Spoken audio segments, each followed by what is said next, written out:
Hoje nós vamos finalizar o capítulo 9 do Evangelho do Senhor Jesus, segundo nos contou Mateus. Esse capítulo, ele nos revelou a intenção de Mateus em demonstrar ao povo que Jesus era o Messias, e ele fez isso enfatizando a divindade de Cristo, demonstrada através da autoridade de Jesus sobre as doenças, sobre as forças malignas e até mesmo sobre a morte. Amém, meus irmãos? Esse capítulo 9, ele vai finalizar mais uma vez com o Senhor demonstrando o seu poder, demonstrando a sua autoridade, mas ele também vai mostrar a compaixão de Jesus, a misericórdia de Jesus. Todos encontraram? Mateus capítulo 9, nós vamos ler do 27 até o 38. Do 27 ao 38. Irmãos, essa leitura que nós vamos fazer hoje, nós vamos separar em 3 partes. Primeiro vai falar sobre a cura de 2 cegos, onde mais uma vez vai apontar para o poder de Jesus. A segunda parte vai falar sobre a cura de um endemoniado, que vai não apenas revelar a autoridade de Jesus sobre os demônios, mas essa libertação vai mostrar a incredulidade dos fariseus. E a terceira parte vai falar sobre a compaixão de Jesus e vai falar sobre um apelo que Jesus fez, baseado em uma realidade da sua época, mas uma realidade também dos nossos dias. Então, essa leitura de hoje vai estar dividida nessas 3 partes. Podemos ler? Todos encontraram? Mateus capítulo 9, versículo 27. A cura de 2 cegos. Saindo Jesus dali, 2 cegos o seguiram gritando: "Tenha compaixão de nós, filho de Davi." Quando ele entrou em casa, os cegos se aproximaram e Jesus lhes perguntou: "Vocês creem que eu posso fazer isso?" Eles responderam: "Sim, Senhor." Então Jesus tocou nos olhos deles, dizendo: "Que se faça conforme a fé que vocês têm." E os olhos deles se abriram. Jesus, porém, os advertiu severamente, dizendo: "Tenham cuidado para que ninguém fique sabendo disso." Eles, porém, saíram e espalharam a notícia a respeito de Jesus por toda aquela terra.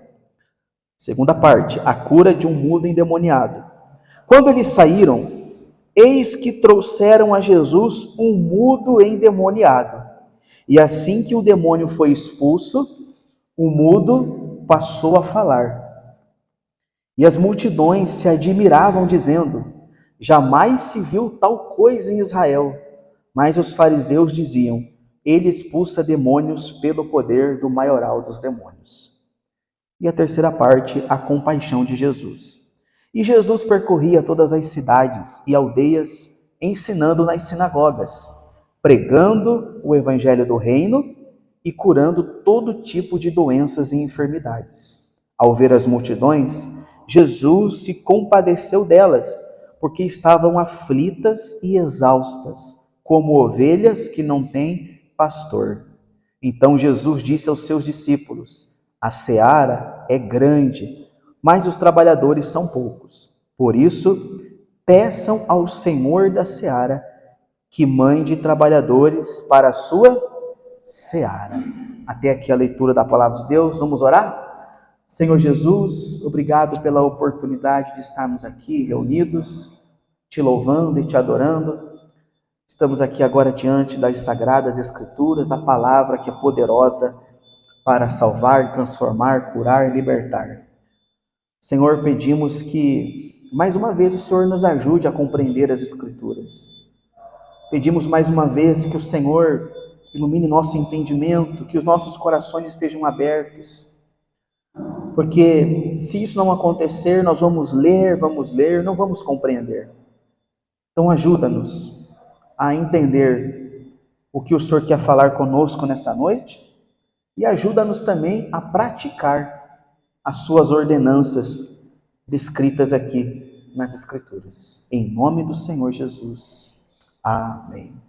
Amém, irmãos? Então, como nós falamos, hoje finaliza o capítulo 9, vamos fazer a leitura do versículo 27. A primeira parte, né? A cura de 2 cegos. Saindo Jesus dali, 2 cegos o seguiram gritando: tenha compaixão de nós, ó filho de Davi. Irmãos, mais uma vez nós temos aqui uma demonstração de humildade por parte de quem não apenas esperava um milagre de Deus, mas reconhecia que Jesus era o Messias, o Filho de Deus. E a prova que eles reconheciam foi a maneira que eles se dirigiram a Jesus. Chamar Jesus de filho de Davi mostrou, aliás, que mesmo aqueles homens sendo cegos, eles enxergavam quem estava ali. Por quê? Porque as profecias diziam que o Messias viria da descendência de Davi. Então, quando eles falaram, filho de Davi, então eles estavam reconhecendo que Jesus ele era o Messias. Amém, meus irmãos? Essa expressão mostrava isso. O contrário de muitos outros daquela época, que mesmo tendo a visão perfeita que esses homens não tinham, mesmo vendo todos os milagres, tudo que Jesus havia realizado até esse momento, eles não criam. Eles não creram. Mas esses homens, mesmo sendo cegos, em algum momento, com certeza, eles ouviram falar do que Jesus havia feito e eles creram que Jesus não só podia curar eles, mas que Jesus, ele era o Messias, o Filho de Deus. Amém, irmãos? E a humildade desses homens, ela fica explícita no pedido deles. Vejam que eles não pediram diretamente a cura. O que foi que eles pediram? Compaixão. Vamos ler de novo? Versículo 27. Saindo Jesus dali, 2 cegos os seguiram gritando: tenha compaixão de nós, filho de Davi. Então veja, aqui eles demonstraram humildade. Reconheceram que Jesus era o Messias, filho de Davi, e não falaram assim: Jesus, cura a gente, queremos ser curados. Não. Eles pediram compaixão.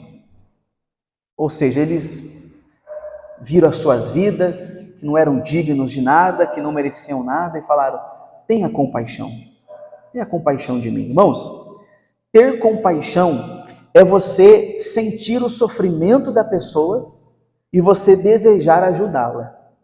Compaixão é diferente de pena. A compaixão, ela é uma emoção ativa, que leva a pessoa a sentir a dor de outra e socorrê-la imediatamente, deixando de lado todo sentimento de superioridade. Isso é compaixão. A pena é assim, deixa eu ver se eu consigo explicar para vocês. Às vezes você passa por alguém na rua, um morador de rua, alguém que está ali jogado numa calçada, você passa e fala: poxa, que pena desse aí.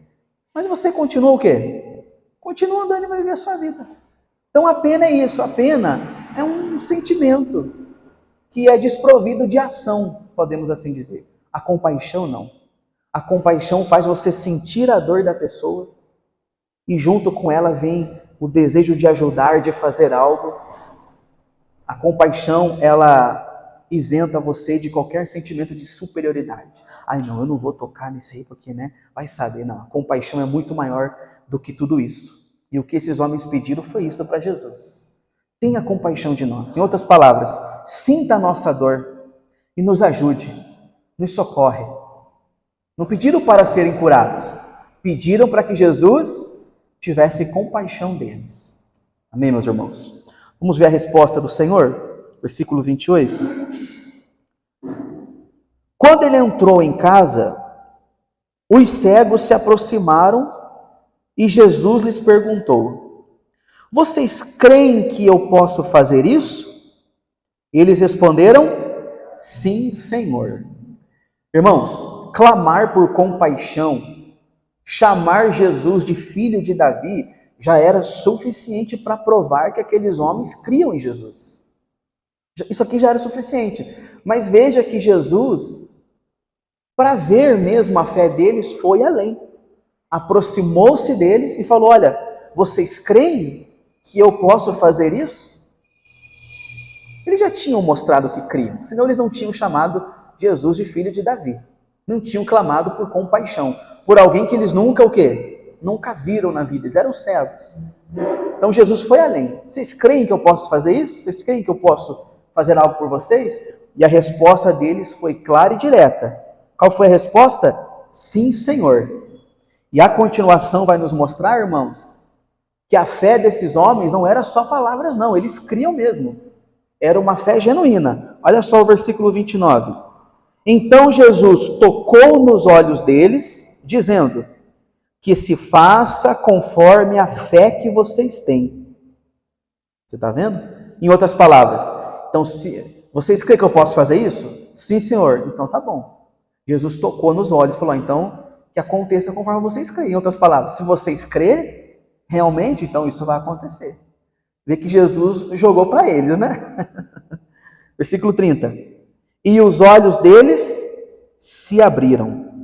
Jesus, porém, os advertiu severamente, dizendo: tenham cuidado para que ninguém fique sabendo disso. Irmãos, veja que Jesus tocou nos olhos desses homens e falou: ó, vai acontecer conforme vocês creem. Os olhos deles se abriram, eles voltaram a enxergar e ali ficou provado que não eram apenas palavras. Quando eles chamaram de Jesus, filho de Davi, quando eles declararam que criam o que Jesus podia fazer, não eram só palavras. Eram palavras verdadeiramente cheias de fé e confiança no Senhor. E é assim que nós temos que ser. Amém? Não podemos apenas dizer que cremos em Deus. Essas palavras que nós dizemos, eu creio em Deus, eu confio em Deus, tem que ser demonstrada através da vida que vivemos. É como nós falamos na quarta-feira, né? Não podemos apenas, no domingo, aliás, não podemos apenas falar. Precisamos viver aquilo que nós falamos. Então Jesus falou: se vocês creem, então vai acontecer conforme vocês creem. Jesus tocou e eles foram curados. Foram curados porque creram. Amém, meus irmãos? E Jesus fez uma advertência, né? A continuação do versículo 30 diz assim: porém Jesus os advertiu severamente, dizendo: tenham cuidado para que ninguém fique sabendo disso. Irmãos, veja que após curá-los, o Senhor Jesus não fez um pedido amigável, dizendo assim: olha, não contem isso aqui para ninguém. Por favor, guardem segredo. Não. Jesus advertiu eles severamente: não contem para ninguém. Você sabe que existe uma diferença, né, entre você fazer um pedido amigável, educado, e você advertir severamente. Por exemplo, você que tem filhos. Às vezes, a Sarinha faz algo, eu falo: filha, não faz mais isso. Isso não é legal, isso é feio. Estou pedindo com gentileza, com educação, amigavelmente, não é assim? E tem vezes que eu faço uma advertência severa: ó, não mexe nisso aí, hein? Eu estou falando para você, não, se você mexer nisso aí, é mais ou menos isso. Então Jesus não pediu, ele falou: não contem para ninguém. Jesus, ó, não contem para ninguém, eu estou advertindo vocês. Não contem isso para ninguém. O texto, irmãos, não é muito claro sobre o porquê que Jesus não queria que eles falassem para ninguém, mas devido ao contexto dos acontecimentos, possivelmente ele queria evitar uma popularidade excessiva ou a percepção das pessoas em vê-lo apenas como um curandeiro e não como o Salvador, ou até mesmo a distorção do verdadeiro motivo da sua vinda. Irmãos, os milagres que Jesus fazia não era para atrair pessoas. Jesus não fazia os milagres para atrair pessoas. Se o objetivo dos milagres de Jesus fosse atrair pessoas, ele não falaria para esse homem aqui: não conte para ninguém. O que ele ia falar? Ó, agora espalhe e conte para todo mundo o que aconteceu. Então, os milagres de Jesus não era para atrair pessoas. Tanto que ele pedia para não contar. Os milagres de Jesus era para comprovar a sua divindade, para comprovar a sua autoridade e o seu poder. Amém, meus irmãos? Mas independente do motivo de Jesus ter pedido para eles não falar, nós vemos aqui claramente que eles não obedeceram. Não obedeceram. Jesus disse: não fale, e foi a mesma coisa que falar o quê? Fale para todo mundo. O que eles saíram e espalharam para todo mundo. O que que isso mostra, irmãos? O que que essa atitude deles mostra? Porque até um tempinho atrás eles demonstraram tanta fé, né? Poxa, tanta fé, tanta confiança em Jesus. Mas aqui desobedeceram o Senhor depois de terem sido tão abençoados. Mas o que que isso mostra? Isso aqui aponta para a nossa humanidade pecaminosa. Mesmo nós sendo muito abençoados, nós estamos sujeitos a desagradar a Deus, irmãos. A desobedecer a Deus. Nós não somos perfeitos. Esses homens tinham muita fé, demonstraram muita fé, mas aqui nós vemos a nossa natureza pecaminosa. Jesus mandou eles fazer uma coisa e eles não fizeram. Nós somos pecadores, nós somos assim. Vamos errar, vamos pecar, vamos desagradar a Deus. E glória a Deus pelas misericórdias do Senhor. Amém? Então, Jesus curou, advertiu que eles não falassem para ninguém. Eles saíram e falaram para todo mundo. Essa foi a primeira parte. A cura desses 2 cegos. Agora nós vamos para a segunda parte desse texto que vai falar da cura de um endemoniado. Irmãos, olhem para mim um instantinho. Lembra que nós falamos no início do culto? O final do capítulo 9 vai mais uma vez enfatizar o poder e a autoridade de Jesus sobre doenças. Já vimos agora a cura dos cegos. Agora vai mostrar a sua autoridade sobre os demônios. E vai finalizar falando da compaixão de Jesus. Certo? Versículo 32. Quando eles saíram, eis que trouxeram a Jesus um mudo endemoniado. E assim que o demônio foi expulso, o mudo passou a falar. E as multidões se admiravam, dizendo: jamais viu tal coisa em Israel. Aqui nós vemos claramente a ação dos demônios, como os demônios eles podem causar sofrimento nas pessoas. Só que veja que, diferente daqueles 2 cegos, Jesus não tocou no mudo para ele voltar a falar. O que Jesus fez? Jesus expulsou o demônio. E aí, quando o demônio saiu, ele voltou a falar. Era o demônio que fazia ele ser mudo? Talvez sim, não sabemos, o texto não fala. Muitas pessoas dizem que sim, que era o demônio que fazia ele ser mudo, e a prova é que quando o demônio saiu, ele voltou a falar. Não sabemos. Pode ser que era o demônio que fazia aquele homem ser mudo. Irmãos, os demônios, eles podem sim causar enfermidades, sofrimentos, mas nós não podemos ser crentes imaturos que demonizam tudo de ruim que acontece. Porque infelizmente existem crentes que são assim. Tudo que acontece é demônio. E existem enfermidades que são oriundas de falta de cuidado com a saúde. Não é demônio, a pessoa ficou doente porque não se cuidou. Comeu açúcar a vida toda, ficou com diabetes.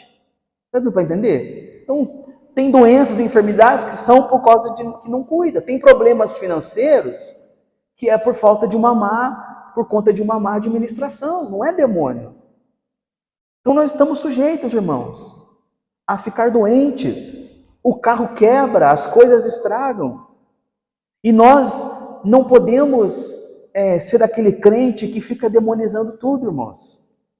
Tudo que acontece de ruim, tudo é demônio. Quebrou é demônio, estragou é demônio, aconteceu é demônio. Pelo amor de Deus, gente. Essa mania de demonizar tudo o que acontece mostra 2 coisas: imaturidade espiritual e falta de autorresponsabilidade. Porque às vezes é muito mais fácil a pessoa dizer assim, foi o demônio, do que dizer o quê? Foi culpa minha, fui eu. Muito mais fácil. É muito mais fácil quando ela bate na traseira de outro carro e dizer assim, como as pessoas usam a expressão, tá amarrado esse diabo, do que dizer assim, poxa, passei reto aqui na placa de pare, não cuidei. É muito mais fácil dizer, não, esse aqui é o demônio, do que dizer, não, esse aqui fui eu que cacei e encontrei. Eu que fiz isso aqui acontecer. Então, nós não podemos ser esse tipo de pessoas. Não estou dizendo que os demônios não agem. Os demônios agem, irmãos. Causam muito sofrimento na vida das pessoas. Mas nós temos que ter discernimento. E entender que a maioria das coisas que acontece de errado na nossa vida é culpa nossa. Nós estamos ali colhendo algo que nós simplesmente plantamos. Amém? Então Jesus expulsou o demônio. o rapaz que era mudo voltou a falar. Aí o versículo 34. Mas os fariseus diziam: ele expulsa os demônios pelo poder do maioral dos demônios. Olha que coisa, gente. Essa reação dos fariseus, ela demonstra como eles eram incrédulos, como eles eram descrentes, ao ponto de dizer que o que Jesus fazia era movido pelo maioral dos demônios. Sabe aquele ditado que diz assim: eu só acredito vendo? Os fariseus, nem vendo o que Jesus fazia, eles acreditavam. Os 2 cegos que foram curados creram em Jesus, mesmo sem nunca ter visto os milagres de Jesus. E os fariseus estavam ali, vendo tudo o que acontecia, e eles não criam. E os cegos creram, mas com certeza, em algum momento da vida desses 2 cegos, eles ouviram falar de Jesus e eles creram que Jesus era o Messias, que Jesus podia curar. Só o que eles ouviram de Jesus foi o suficiente. É como está escrito lá em Romanos, né? A fé vem pelo ouvir e ouvir a palavra de Deus. Veja que os 2 cegos não creram pelo que eles viram. Eles creram por algo que eles ouviram a respeito de Jesus. Amém, irmãos? Por isso que é importante a pregação do Evangelho. Porque o que vai fazer as pessoas crer é a pregação do Evangelho. É a pregação do Evangelho. Se apenas ver fosse suficiente, os fariseus teriam se convertido, porque o que esses homens viram de milagres e coisas acontecerem. Mas o que convence é a pregação do Evangelho. Glória a Deus. Então aqui Jesus expulsou o demônio, o homem voltou a falar. Amém, irmãos? Ficou demonstrado na cura dos cegos e na expulsão desse demônio a autoridade de Jesus para curar e a autoridade de Jesus sobre os demônios. Agora nós vamos para a terceira parte do texto, que vai falar sobre a compaixão de Jesus. Por que Jesus fazia tudo isso? Versículo 35. E Jesus percorria por todas as cidades e aldeias, ensinando nas sinagogas, pregando o evangelho do reino e curando todo tipo de doenças e enfermidades. Irmãos, quando eu li esse versículo, a primeira coisa que veio à minha cabeça: como Jesus trabalhava. Como Jesus trabalhava. Jesus não parava. Ele trabalhava. Veja que ele percorria todas as cidades, curando. Imagine como não era exaustiva a vida de Jesus. Curando, pregando, libertando. E naquela época não tinha carro não, tá? Não tinha carro não, que ele entrava no carrinho dele e ia. Era na sola, no jipé. Como Jesus trabalhava? E Jesus, ele trabalhava com excelência. Agora o interessante é a gente ver a ordem que Mateus ele narra. Mateus diz que Jesus percorria as cidades fazendo o quê? Pregando o evangelho do reino. Ele primeiro pregava o evangelho do reino, depois curava toda sorte de doença. 2 coisas embasavam o ministério de Jesus: a pregação e os milagres. A pregação revelava o motivo dele vir ao mundo. Qual foi o motivo de Jesus vir ao mundo? Nos salvar dos nossos pecados. Então, quando ele pregava o evangelho, ele levava a salvação para as pessoas, porque a salvação vem através da pregação do evangelho. E os milagres, como nós já falamos, comprovavam a autoridade e a divindade de Cristo. Então, Jesus pregava para salvar e curava, libertava para mostrar o seu poder e que ele realmente era o Filho de Deus. Mas o interessante, irmãos, é a maneira que Jesus fazia tudo isso. A maneira que Jesus fazia demonstrava uma profunda compaixão. Compaixão, irmãos. E eu vou ser honesto com você, compaixão que dificilmente homem algum nesse mundo vai ter. Jesus tocava naqueles que ninguém queria tocar. Os leprosos. O Senhor Jesus perdoava aqueles que todos condenavam. Lembra daquela mulher que foi pega no adultério? Jesus perdoou ela. Quando todos condenavam, Jesus perdoou ela. Então, Jesus perdoava aqueles que todos condenavam. Jesus comia, sentava à mesa com os desprezados, com as meretrizes, com os cobradores de impostos. O Senhor Jesus chamava os improváveis, aqueles que ninguém queria nada com eles. Nós sabemos que tudo que Jesus fazia era para que se cumprisse as profecias. Tudo que Jesus fez aqui nesse mundo foi para se cumprir as Escrituras. Mas o combustível, podemos usar esse exemplo, o combustível que fazia Jesus fazer tudo o que ele fazia era o amor. Era a compaixão. Que só um Deus santo poderia ter. E esse amor, essa compaixão, fica evidenciada no versículo 36. Olha só. Ao ver as multidões, Jesus se compadeceu delas. Jesus se compadeceu delas, porque estavam aflitas e exaustas, como ovelhas que não têm pastor.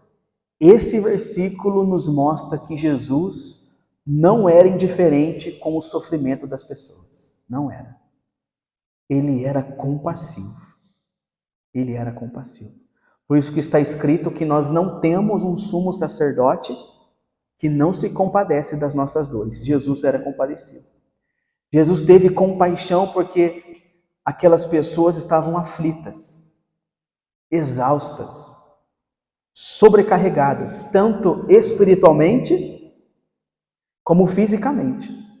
Espiritualmente por conta do pecado que pesava nas costas das pessoas, e também tinha a questão da carga que os próprios fariseus colocavam sobre elas. E sobrecarregadas fisicamente devido às dificuldades, irmãos. As dificuldades que aquele povo tinha eram muitas. Dificuldades pessoais. E além dessas dificuldades, tinha a opressão que eles sofriam por parte de Roma. E Jesus, vendo aquele povo daquele jeito, exausto, cansado, sobrecarregado, veja que ele comparou aquelas pessoas como ovelhas que não tinham pastor. Irmãos, a ovelha que não tem pastor é uma ovelha que sofre. Por quê? Porque ela não vai se alimentar direito. Ela é uma ovelha que está vulnerável aos predadores. Ela é uma ovelha que não vai ter o cuidado. Jesus, vendo aquele povo daquele jeito, foi assim que ele viu aquelas pessoas, como ovelhas que não tinham pastor. E quando ele se deparou com isso, com esse cenário, ele revela uma realidade daquela época e da nossa época. E junto com essa realidade ele faz um apelo. O próprio Jesus faz um apelo. Vamos ver, versículo 37? Olha só, diante da realidade, olha o que ele diz. Vamos ler o 38 de novo? O 36, aliás. Então, ao ver as multidões, Jesus se compadeceu delas, porque estavam aflitas e exaustas como ovelhas que não têm pastor. Então Jesus disse aos seus discípulos, olha o que Jesus disse, a seara é grande, mas os trabalhadores são poucos. Por isso, peçam ao Senhor da seara que mande trabalhadores para a sua seara. Jesus viu aquele cenário, viu aquelas pessoas sofrendo e disse, vem cá meus discípulos, olha, a seara é grande, os trabalhadores são poucos. O que nós temos que fazer? O que vocês têm que fazer? Peçam ao dono da seara que envie trabalhadores para a sua seara. Essa expressão que Jesus usou, a seara é grande, aponta para o grande número de pessoas que estavam sofrendo. A seara é grande, é isso que ele estava dizendo, a seara é grande, mostra o grande número de pessoas que estavam sofrendo, eram muitas pessoas, a seara é grande. Irmãos, é muito grande a quantidade de pessoas que precisam ouvir o Evangelho. E Jesus mesmo disse isso. Só que junto a isso, ele disse que a seara é grande, os trabalhadores são poucos. Ou seja, são poucos os que estão dispostos a pregar esse Evangelho. E isso é comprovado. Nos nossos dias aí existe um monte de pregador. Não é verdade? Está cheio de pregador aí pelo mundo. Existem muitos pregadores, mas poucos que querem pregar o evangelho do reino. E isso não é sem motivo. Sabe por quê, irmãos? Porque o evangelho do reino, ele não traz lucro para quem prega. Pregar o verdadeiro evangelho não traz lucro. O verdadeiro evangelho, ele aponta para Cristo e não para o pregador. O verdadeiro evangelho, ele traz liberdade e não controle. E os líderes, eles querem controlar. Então, se eles pregar o verdadeiro evangelho, eles vão perder o controle das pessoas. O verdadeiro evangelho, ele é só sobre o reino. Por isso que existem poucos trabalhadores, porque são poucos que estão dispostos a pregar o verdadeiro evangelho. O que não beneficia, irmãos. Não beneficia, pelo menos não nesse mundo. Quem prega o verdadeiro evangelho vai ser beneficiado na eternidade. Vai receber o galardão. Mas aqui nesse mundo, só recebe pedrada. Então eles não querem. Diante disso, o Senhor nos encoraja a fazer a única coisa que cabe a nós, que é o quê? Orar. Orar para que o dono da seara envie trabalhadores, pessoas que verdadeiramente vão se comprometer apenas com o evangelho, pessoas que, assim como Jesus, vão ver as pessoas com olhar de compaixão, de misericórdia, não vão ver nos sofridos uma oportunidade de se dar bem, porque tem um monte de líder religioso aí que vê na fragilidade das pessoas, nos sofridos e nos oprimidos, uma oportunidade de se dar bem. A pessoa está lá sofrendo, desesperada, a ponto às vezes de tirar a própria vida. Aí o cara fala assim para ela assim, ó, faz esse voto, faz essa campanha que essa situação vai mudar. Então eles veem na fragilidade e no desespero das pessoas uma oportunidade de se dar bem. Mas eles vão prestar contas com Deus. Todos eles vão prestar contas com Deus. Amém, meus irmãos? A seara precisa de trabalhadores piedosos. A seara do Senhor está precisando de trabalhadores que estão preocupados com o bem das pessoas e não com os bens das pessoas. Existe essa diferença. Amém? Então aqui nesse ensino, mais uma vez, ficou demonstrada a autoridade de Jesus, o poder de Jesus, e aqui ele deixou também registrado a compaixão de Jesus. Glória a Deus, irmãos.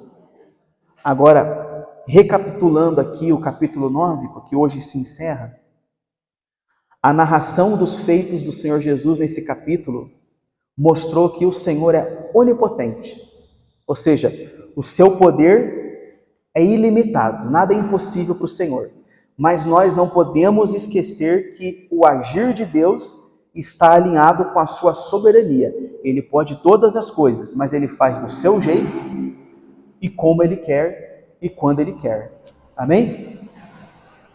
A outra aplicação desse capítulo que ele nos mostra é que pedir é bíblico. Pedir é bíblico. Mas os nossos pedidos devem vir acompanhados de uma profunda humildade em aceitar a vontade de Deus. Você pode pedir o que você quiser para Deus, mas que o seu pedido venha acompanhado de humildade, entendendo que Ele pode ou não fazer, e que Ele faz do jeito dele. Veja que a maioria das pessoas nesse capítulo que pediram algo chegaram com humildade. Se o Senhor quiser, o Senhor pode. Tenha misericórdia de mim. Mande apenas uma palavra. Então, com os nossos pedidos, tem que vir a humildade. Amém, meus irmãos? Não podemos ser crentes imaturos, que demonizam tudo o que acontece. Tudo é demônio. Bateu a porta, aí é o diabo. Não. Vamos ser crentes maduros. Vamos trazer para nós a responsabilidade dos nossos atos? Com isso, não estou dizendo que o diabo não age, Satanás age, mas não esqueça que até mesmo o agir do diabo está debaixo da soberania de Deus. Lembra que no capítulo 9, os demônios lá dos gadarenos, que só foram para os porcos porque Jesus deixou? Então até mesmo Satanás só age se Deus deixar. E assim como o Senhor, devemos ter olhos de misericórdia e de compaixão para os que sofrem. Amém, meus irmãos? E assim nós finalizamos esse capítulo. E eu quero encorajar a todos, inclua nas suas orações esse apelo de Jesus. Que apelo? Rogar ao dono da seara que envie trabalhadores. Glória a Deus, igreja. Vamos fazer essa oração agora, juntos? Fique de pé, por gentileza. Graças a Deus. Semana que vem nós iniciamos o capítulo 10, se assim o Senhor permitir.